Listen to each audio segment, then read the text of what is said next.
নমস্কার বন্ধুরা, তোমরা সকলে কেমন আছো? আশা করছি ভালো আছো। তো দেখো, আজকে একটু ইলিশ মাছ নিয়ে এসেছিলো, ভাবলাম আজকে একটু ভাজা করব।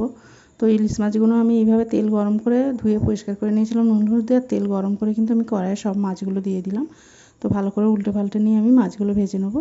আর একটু ভাজা যেহেতু রাখবো, সেই জন্য একটু কড়া কড়া করেই ভাজছি। তো দেখো, এইভাবে আমি সব প্রত্যেকটা মাছ উল্টে নিয়ে কিন্তু ইলিশ মাছ সব ভেজে নেবো আমি।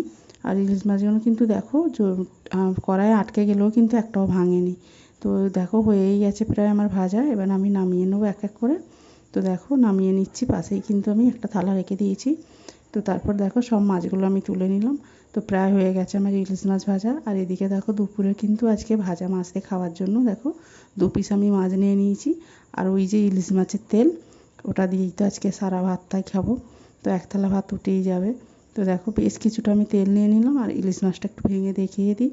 তো খুব সুন্দর লাগছিলো ইলিশ মাছের তেল দিয়ে ভাত। তো প্রথম এই ইলিশ মাছ খেলাম। তো কদিন ধরেই হচ্ছিলো ভাজা, কিন্তু এই প্রথম কেনা। তো ভিডিওটা ভালো লাগলে একটা লাইক দিয়ে দেখতে থাকো।